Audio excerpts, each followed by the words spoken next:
क्या आपको पता है कि आज की डेट में जो शख्स साल का 1 करोड़ रुपया कमा रहा है वो भी रिच वाली कैटेगरी में नहीं आता है। और अगर देश की इकोनॉमी को पटरी पर लाना है तो सरकार को भी ये बात समझनी होगी।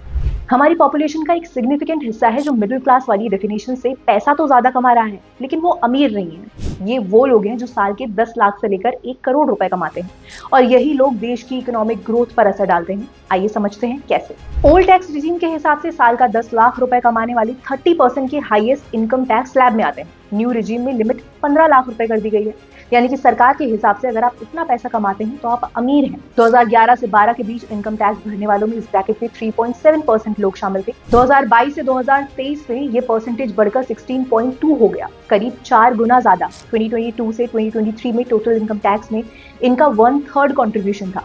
ये वो लोग हैं जिनके पास अपनी नीड्स पूरा करने और सेविंग्स के बाद भी एक्स्ट्रा खर्च करने के लिए कुछ पैसा बचता है। वो जो बाहर खाने जाते हैं, मूवी देखने जाते हैं और ट्रैवल करते हैं।